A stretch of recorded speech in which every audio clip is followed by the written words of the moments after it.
Hey guys, welcome back to my YouTube channel. तो आज हम पोथ सीरीज को फिर से कंटिन्यू करने जा रहे हैं। तो जैसे कि हमने प्रीवियस एपिसोड में देखा था, मुझे रोंग बोलती है हंसते हुए कि चलो देखते हैं। चलो मैंने इसे चांस दे भी दिया, क्या तुम सोच रहे हो भी मानेगा? मोर्निंग फिर बोलती लूजेंग, वो लूजेंग की तरफ देख रही होती है। लूजेंग बोल देता है इम्पॉसिबल है। तो एपिसोड नंबर 452 की स्टार्टिंग होती है। मोर्निंग बोलती है तुम, मुझे रोंग बोलती कि कितने ज्यादा इंटरेस्टिंग पर्सन है, मतलब तुम कितने ज्यादा इंटरेस्टिंग पर्सन हो, मुझे बताओ तुमने क्या किया मोर्निंग के साथ? ये इतनी ज्यादा बेवकूफ तो कभी थी नहीं। टांग बोलता है मुझे लगता है तो तुम्हारी जो सिस्टर है वो इस बच्चे को पसंद करती है जो कि ल्यू क्लैन की है ना। मोर्निंग ऐसे ब्लश मारी होती है। लूजेंग चुपचाप आगे की तरफ देख रहा होता है। फिर वो बोलता है ये कुछ ज्यादा ऑनर है कि 3 ग्रेट परफेक्शन ट्रू गॉड्स ने मुझे सराउंड करके रखा हुआ है, पर मुझे ऐसा लग रहा है कि तुमने गलत प्लेस को पिक कर लिया है। तुम तीनों, क्या तुम अभी फाइट करना चाहते हो? वो अपने 3 रिंग्स को दिखा रहा होता है। अगर मैं कुछ करूंगा अभी तो जो स्नेक है वो अपीयर हो जाएगा। मुझे रोंग बोलती है कि तुमने ये रिंग्स कहाँ से आई तुम्हारे हाथ में? एक मार्शल आर्टिस्ट बोलता है ओए मुझे रोंग, क्या ये सच्ची मुझे इंपॉर्टेंट है तुम लोगों के लिए इस बच्चे को मारना? तभी दूसरा मार्शल आर्टिस्ट होता है, वो बोलता है हाँ एब्सोल्युटली, मतलब पूरी तरीके से कैसे हो सकता है ये? अगर ये टाइम सी फॉरबिडन लैंड से भाग भी जाएगा तो वो क्या सेंट एम्परर से बच पाएगा? अगर तुमने फाइट करनी है तो यहाँ से बाहर जाके करो, यहाँ पे स्नेक को डिस्टर्ब मत करो। मुजीरोंग सोच रही होती है मैंने इसको पहले मारने की कोशिश करती पर मुझे तब डोंगफंग टाइक्विंग ने रोक लिया था। अब मैं सोच रहा हूँ तो ये जो बच्चे कुछ ज्यादा लकी है, तो मैं अपने चांस को अब भी खो दूंगी और फिर मेरे को दोबारा कभी नहीं मिलेगा। अभी सिचुएशन है, अभी नहीं कर पाऊंगी तो कभी नहीं कर पाऊंगी। तभी उसके वेपन को कोई हटा देता है। मुजीरोंग बोलती तुम क्या कर रहे हो? वो जो होता है क्या बोलते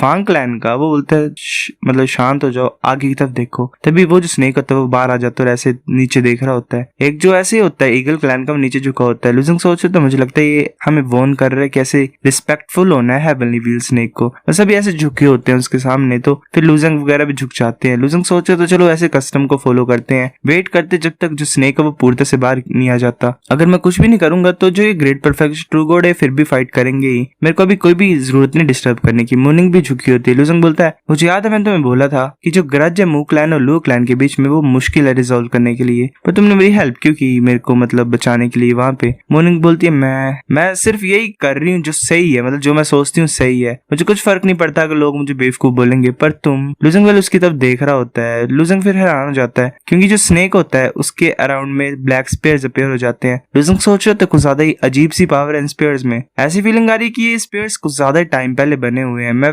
समझ पा रहा हूँ कि मीनिंग क्या था उस मैसेज का कि ब्लैक स्पेयर से बच के रहना है, जो कि स्वॉर्ड क्लैन के ग्रेट परफेक्शन ट्रू गॉड ने छोड़ा था मेरे लिए। ऐसा लग रहा है कि इन स्पेयर्स ने मारा है उसे। वो पहले आया होगा हेवनली व्हील टेंपल में अपने आप ही। डोंगफंग टाइक्विंग वो भी इस ग्रुप में नहीं है ग्रेट परफेक्शन ट्रू गॉड्स के, क्या उसे भी इन ब्लैक स्पेयर्स ने मार दिया है? पर किस तरह की पावर छुपी हुई है इन ब्लैक स्पेयर्स में जो कि ग्रेट परफेक्शन ट्रू गॉड भी ऐसे मर जा रहे हैं? और ऐसा लग रहा है कि वो काउंटलेस सालों से मरे हुए हैं। वो स्नेक होता है वो आगे की तरफ घूर रहा होता है और नीचे देख रहा होता है सब मार्शल आर्टिस्ट को। उसकी आई ग्लो होती है। लूजिंग सोच रहा होता है कि ये जो क्रिएचर है ज्यादा फोकस्ड है अटैकिंग पे और फीडिंग पे। अगर हम वेट करेंगे ये बच्चे को जब खाएगा तो ये कुछ ज्यादा लेट हो जाएगा। मेरे को लगता है ग्रेट परफेक्शन ट्रू गॉड का भी सेम ही आइडिया है, मतलब वो भी ऐसे सोच रहे हैं। उसने अपने मुंह को ओपन करता है। मुजीरोंग बोलती चलो। लूजिंग सोच रहा तुम्हें कुछ टाइम का एडवांटेज लेना पड़ेगा और हेवनली व्हील स्नेक को मारना पड़ेगा और जेड रूलर सील को पाना पड़ेगा, तो मेरे पास चांस होगा बचने का। तो मुजीरोंग आगे की तरफ कूद जाती है अपने वेपन्स को लेके और वेल जोर से मारती है स्नेक को। लूजिंग भी जा रहा होता है। ऐसे वो फाइट कर रहे होते हैं। जो ईगल रेस के होते हैं वो बोलते हैं आउटसाइडर्स तो कुछ ज्यादा ही पावरफुल है। दूसरा बोलता है अगर ये स्नेक को मार देंगे तो हमें फिर कभी भी ट्रिब्यूट को पे नहीं करना पड़ेगा। वो जो स्नेक होता है वो ऐसे ही नीचे की तरफ अपने सर को मार देता है। लूजिंग सोच रहा था क्या ये हमें अपने ऊपर से हटा रहा है ताकि हम कुछ ना कर पाए। वो स्नेक ऐसे यहाँ अपने सर को हिला रहा होता है। एक मार्शल आर्टिस्ट बोलता है इसके पीछे पड़ो, अटैक करो जब तक ये लाइट कर्टन मतलब बंद नहीं हो जाता है। मोर्निंग बोलते सिस्टर लूजिंग, तब वो जो एक मतलब जान से वो घुसा होता है वो बंद हो रहा होता है। बाकी मार्शल आर्टिस्ट उसमें जा रहे होते हैं। स्नेक ऐसे जा रहा होता है पीछे की तरफ। लूजिंग सोच रहे थे स्नेक तो ग्राउंड में घुसने की कोशिश कर रहा है और हमें भी साथ में लेके जा रहा है। वो ग्राउंड में घुस जाता है ऐसे केचुए की तरह। एक मार्शल आर्टिस्ट बोलता है कि स्नेक को जाने मत दो। मोर्निंग भी ऐसे देख रही होती है। फिर ऐसे ही 15 मिनट के बाद का सीन दिखाता है। लूजिंग वहां पे होता है। वो सोच रहे थे अंडरग्राउंड है टेम्पल का। जैसे कि डिस्टेंस ऐसा लग रहा है कि जो स्नेक है वो भाग गया है। जो पार्ट है हेवनली व्हील टेम्पल का वो छुपा हुआ डेजर्ट में काफी मिलियंस ऑफ फीट डीप नीचे, मतलब गहराई में। टेम्पल है वो तो कुछ ज्यादा बड़ा है। इतनी ज्यादा बड़ी बिल्डिंग कैसे बनी होगी इस मिडिल ऑफ डेजर्ट में? वो हैरानी से एक तरफ देखता है, बोलता क्या वहां पे तो कुछ ज्यादा ब्राइट लाइट आ रही है। लूजिंग हैरानी से देखता है और बोलता है ये तो पाथ है टाइम का, मतलब रास्ता एक तरह का टाइम का। वहां से स्नेक लगा होता है। वहां पे कुछ बग्स भी होते हैं। फांग क्लैन का बोलते है ये तो वही बग्स है जो हम मिले थे। कुछ ज्यादा ट्रू गॉड्स को ये खा गए थे। लूजिंग सोच रहे थे ये बग्स क्या कर रहे हैं यहाँ पे और वो क्यों है? ऐसे तो जो टाइम वो सीधे रास्ते में मूव करता है। जो मास्टर होते हैं वर्ल्ड के वो भी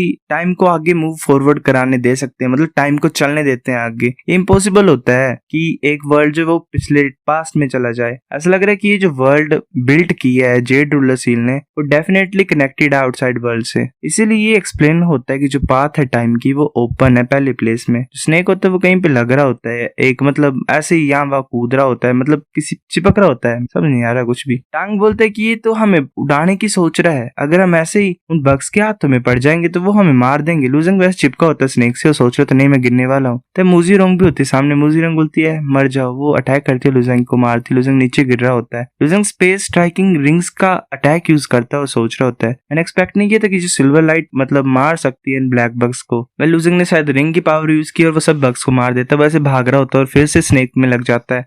मूजी रोंग बोलती है कि तुम कुछ ज्यादा ही टफ हो मारने के लिए। वो सोच रही होती है कि टांग्स आए और बाकी जो है उन्होंने स्नेक के हेड पे है वो बच जाएंगे, मतलब एक तरह से पिलर से ही है। अगर हम एंड तक पहुंच जाएंगे उस पिलर के तो हम कोर में पहुंच सकते हैं जहां से मतलब जेड रूलर सील कंट्रोल करती है सब चीज को। ये टाइम है इस बच्चे को मारने का। मूनिंग देख रही होती है, बोलती ये वो सोच रही होती है अभी फाइट कर रहे हैं, मेरे को जल्दी जाना पड़ेगा और इन्हें रोकना पड़ेगा। मूजी रोंग बोलती है लूज आए ने कुछ ज्यादा एफर्ट्स लगाए है ना तुम्हें कल्टिवेट कराने के लिए। मैं ये सोच रही हूँ कि बाकी जो है भागे हुए यूनिवर्स से यहाँ पे वो भी आउटस्टैंडिंग हो गए क्या तुम्हारी तरह, बाकी कहाँ गए हैं जो कि लूज है के चेस पीसेस है। लूजिंग बोलता है इससे तुम्हें कुछ फर्क नहीं पड़ना चाहिए, उन दोनों का क्लैश होता है, वो पीछे की तरफ मूव कर रहे होते हैं। लूजिंग सोच रहा था जो ग्रेट 1000 हैवी स्वॉर्ड है वो एज तो हैवी है पर जो एबिलिटीज है refining son of the gods की वो लिमिटेड है, सुप्रीम प्रिमिटल वेपन के कंपैरिजन में कुछ भी नहीं है। मूजी रोंग बोलती है बुरी बात है कि जितना भी है मतलब बात पूरी फाइट से मुझे लगा है कि तुम एक सिर्फ लोअर रैंक ट्रू गॉड हो, अगर तुम बाद में सेंट भी बन जाओगे तो तुम सिचुएशन को फिर भी चेंज नहीं कर पाओगे। लूजिंग बोलता सेंट तुम्हारी जो देखने के नजरिए वो कुछ छोटा है। मूजी रोंग बोलती तुम्हारा कहने का क्या मतलब है। लूजिंग बोलता है तुम्हें जानने की जरूरत नहीं है, कुछ ऐसे चेस पीसेस होते हैं जिन्हें तुम आसानी से नहीं हटा सकते हो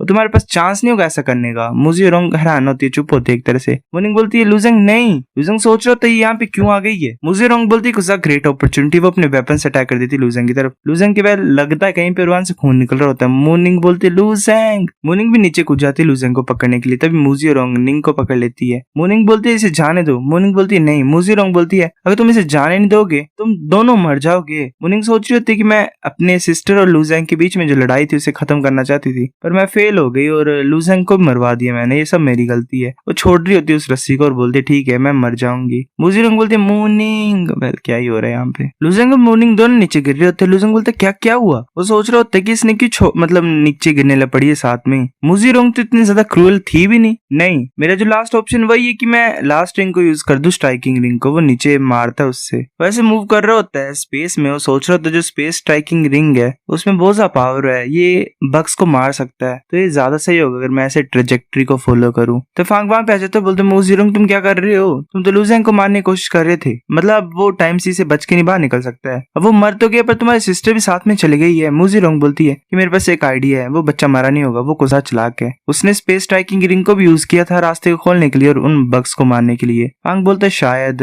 पर हमें और ज्यादा डीप जो है इस केव की उसे एक्सप्लोर करना पड़ेगा, मेरे को फॉलो करो। वैसे ही मतलब लूजिंग जा रहा होता सोच रहा, तो मैं मतलब कितना ज्यादा लंबा टाइम लगेगा मुझे यहाँ से मूव करते हुए। मैं ये होप करता हूँ कि ये जो सिल्वर लाइट है इस रिंग की ये खत्म ना हो जाए। लूजिंग ऐसे मतलब बग से बच रहा होता है। लूजिंग सोच रहा होता वरना मैं कुछ ज्यादा ही ट्रबल में होऊंगा। लूजिंग जल्दी मूव कर रहा होता, लास्ट में पहुंच जाता है कहीं पे। लूजिंग सोच रहा था हम एंड में पहुंच गए, वो मूनिंग को कैच कर लेता अपनी गोद में, बदतमीज। तभी वो एक जगह पे पहुंचते, वहां पे एक डोर होता है। मूनिंग बोलते मुझे माफ कर दो, मैंने ऑलमोस्ट तुम्हें दोबारा मरवा ही दिया था। लूजिंग बोलते भूल जाओ, मैं समझता तुम्हारे इंटेंशन अच्छे थे पर सबसे ज्यादा इंपॉर्टेंट चीज वो ये है कि हमें फाइंड करना कि हम कहाँ पे है। लूजिंग सोच रहा था ये बहुत ज्यादा नीचे होगा हेवनली व्हील टेंपल की, अगर ऐसी बात है तो जो जेड स्नेक सील है वो कोर होगी इस वर्ल्ड की। मुझे लगता है पहले हमें सिचुएशन के बारे में पता करना चाहिए किसी चीज को करने से पहले। जो ये बड़ा सा कॉलम है सेंटर में इस केव की, ऐसा लग रहा है कि हर डायरेक्शन में जा रहा है और कॉपर वॉल से कनेक्टेड है। ऐसा लग रहा है कि जेड स्नेक के पास पहुंचने के लिए जो लाइन्स है स्पेस टाइम पैसेज की वो यहाँ वहाँ केव की। जो ब्लू लाइन है ऐसा लग रहा है उसमें कुछ भी नहीं है। जो टाइम स्पेस पैसेज है वो राइट लाइट है, जो ब्लू लाइन है वो सिर्फ अकेला रास्ता होगा बॉटम में जाने का। पता नहीं कुछ तो ये समझ रहा है, एक तरह से पहेली बुझा रहा है लोग को खोलने की। लूजिंग सोच रहा था इस तरीके से जो वर्ल्ड है वो ओरिजिनली मेरे को हिंट दे रहा है ताकि जो चाहते हैं जेड स्नेक सील को पाना वो एक शॉर्टकट को फाइंड कर ले, पर हमने कुछ भी ट्राई नहीं किया फाइंड करने मतलब देखने के लिए। हमने सिर्फ हेवनली व्हील टेंपल को तोड़ा है और जो शॉर्टकट है वो बाय चांस ओपन हुआ जब मैंने स्पेस स्ट्राइकिंग रिंग से शूट किया। ऐसा लग रहा है कि मूजी रोंग और बाकी जो है उन्हें लंबा रूट लेना पड़ेगा और जाइंट कॉलम से पास होना पड़ेगा यहाँ पे बॉटम में पहुंचने के लिए। पर मैं पहला इंसान हूँ जो यहाँ पे पहुंच गया है, इससे मेरे को टाइम मिल गया है। अब मैं जेड स्नेक सील को ले सकता हूँ और वो इतना ज्यादा डेंजरस नहीं होगा। मुनिंग भी आगे की तरफ देख रही होती है। वो सोच रही तो मेरी सिस्टर का बिहेवियर अभी कुछ ज्यादा ही अजीब था। उससे मेरे को रियलाइज हुआ कि वो मुझे भी सेक्रीफाइस कर देगी अगर वो अपने गोल को अचीव कर लेगी। क्या मैं लुजेंग के अगेंस्ट में काम करूं और जेड सील को पकड़ लूं? जो रास्ता उसने लिया था ग्रेट परफेक्शन ट्रू गोल्ड को पाने के लिए और मू क्लैन को फाइट करने के लिए, क्या वो ऐसा करेगा ही? क्या मेरे को भी ऐसा करना पड़ेगा? मतलब उसकी बहन ने ऐसा किया था कि ग्रेट परफेक्शन ट्रू गोल्ड में पहुंच गई थी रेलम में और मू क्लैन के लिए फाइट करना, मतलब एक तरह से क्लैन के लिए अपने आप को सेक्रीफाइस करना। सो गाइस एपिसोड नंबर 452 इतना था। अगर आपको वीडियो पसंद तो लाइक करनी, बेफिजूल लाइक कर दो, शेयर करो, साथ कमेंट करके बताकर आपको वीडियो कैसी लगी। सब्सक्राइब करो। तब तक के लिए बाय बाय।